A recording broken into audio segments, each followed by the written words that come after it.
Radhe Radhe guys, स्वागत है आप सबका मेरे यूट्यूब चैनल जिसका नाम है श्री जी। आज का जो हमारा टॉपिक है वो है सदवृत का चिकित्सालय भवन अर्थात हॉस्पिटल बिल्डिंग। ठीक है, तो शुरू करते हैं। हॉस्पिटल भवन मतलब चिकित्सालय भवन या हॉस्पिटल बिल्डिंग। हॉस्पिटल बिल्डिंग के लिए यहाँ बताया गया है कि आयुर्वेद में चिकित्सा कार्य हेतु विभिन्न भवन, कुटी, गृह आदि का वर्णन किया गया है। जैसे कि महर्षि चरक में रसायन में कुटी प्रवेशक विधि का वर्णन बताया, तो इसमें भी हमने कैसे बताया, 3 डिब्बों के अंदर बताया था, मतलब 3 डिब्बे नहीं, 3 दरवाजों के अंदर कुटी प्रवेशक होता है। तो महर्षि चरक ने शोधन हेतु प्रशस्त गृह का वर्णन किया है, जिसमें रोगी का शोधन करने के बाद शमन चिकित्सा करने का विधान है। ये तत्काल चिकित्सा का वर्णन है जो इस प्रकार है। इसमें क्या होना चाहिए, निवयंत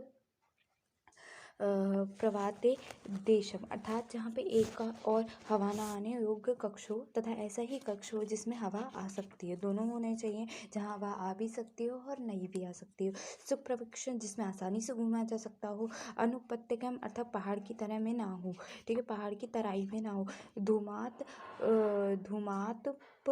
जल रज समान अभिगमन नियम अर्थात जिसमें धूम धूप पानी की बौछार एवं धूल का प्रवेश ना हो सके। अनिष्टाम च शब्द स्पर्श रस रूप गंधा जिसमें अनिष्ट कार्य शब्द स्पर्श रस रूप गंधा हो। सदो सौद उपनानो दुख खल मुँह ओस वल्चरा स्थान भूमि महानासम अर्थात जिसमें पीने का जल, उखल, मूसल रखने के योग्य एवं शौचालय, स्नान घर व रसोई घर के लिए अलग अलग स्थान बनाए गए।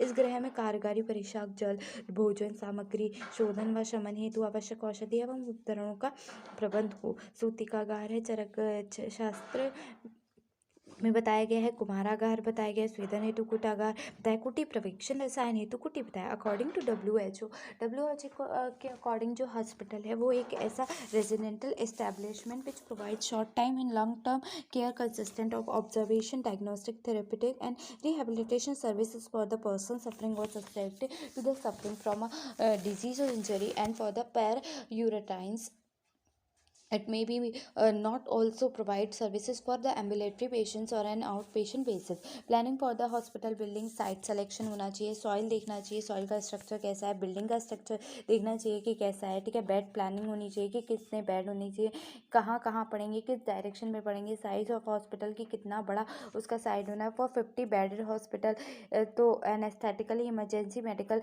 लेबर रूम होना चाहिए, पेडियाट्रिक नर्सरी, ये सारी चीज़ें देखना है। 100 to 200 बेडेड हॉस्पिटल में ऑब्स्टेट्रिक गायनेकोलॉजी रूम होना चाहिए, ठीक है। न्यूनाटिकल केयर होना चाहिए, पीडियाट्रिक की प्लेस होनी चाहिए, ठीक है। ऑपरेशन थिएटर होना चाहिए, डेंटिस्ट्री, ब्लड बैंक होना चाहिए, मॉर्चरी।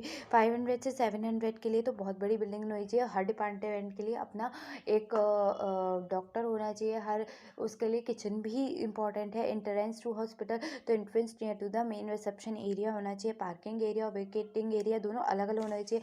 पार्किंग एरिया में क्या होना चाहिए, जहाँ पे हम गाड़ियाँ पार्क कर सकें, और वेटिंग एरिया में क्या होना चाहिए, जहाँ पे हम वेट कर सकें। OPD out patient department services, यहाँ पे हर टाइम एक डॉक्टर अवेलेबल रहना चाहिए ताकि पेशेंट को अटेंड कर सके, ठीक है।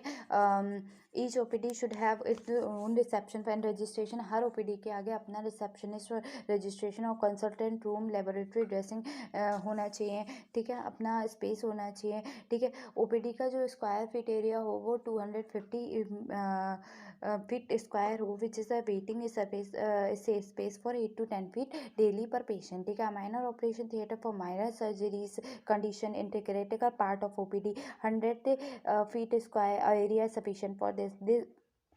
There should be a doctor's table and chair, examination test told for the patient, chain for attendance, wash basin and instrument trolley in OPD. IPD में क्या होना चाहिए, इन पेशेंट डिपार्टमेंट होता है ये, exception of paediatrics, maternity, infection disease of psychiatric services who need specialty. All other type of patient can be cared in similar ward. The ward should be divided into the smaller nursing units for more than 10 patients with the help of a small partition wall. The space should be sufficient to provide at least 50 feet square area for per person. The nurse station should be placed in the center of patients so that they require minimum traveling. All the necessary facilities for nurse should be provided close to the station so that they do not have go away from the requirement while leaving the patient unattended. The ward for the old area for or those suffering from eye ailments, orthopedic infirmities and heart heatable etc. should be planned on the ground floor. Adequate waiting area for the visitor and attenders should be planned in front of each group ward with separate toilet for them. A minor OT should be attached to the ward. A part of from the ward should be private room for the patient who need special care should be there. OT क्या होता है? अगर यहाँ पे क्या होता है, well illuminate होना चाहिए, हर डिवाइस होना चाहिए, ठीक है, डिवाइड यहाँ पे डस्ट नहीं होना चाहिए, इन्फेक्शन के फैलने का डर नहीं होना चाहिए, light should not fall directly on the patient और doctor. OT should be packed with glass door and windows with facility of conditioning. The floor should be smooth, shining and imperimeter so the cleaning and the washing becomes easy. One should enter in the OT wearing sterilized OT dress and slippers. The gallery should be sloping to carry stretchers. मतलब वहाँ पे सीढ़ियाँ ना हो, slippery हो तो ताकि stretches आसानी से निकल जाए.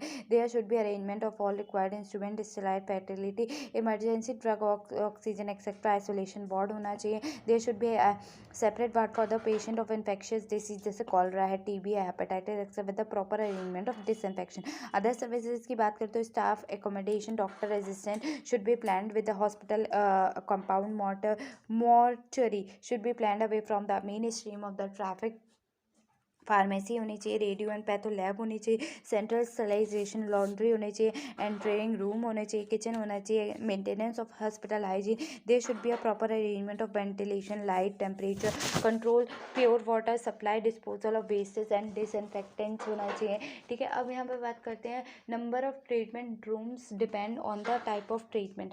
बस्ती takes less time than vaman. ठीक है, maximum 15 treatment day per treatment room होना चाहिए. ठीक है,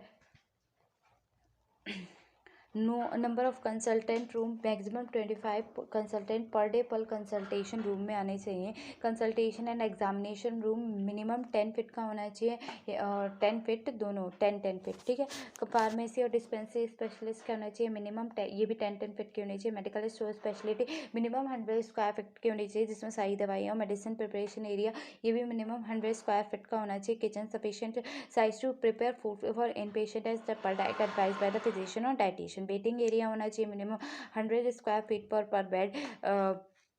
ऑफिस एरिया होना चाहिए.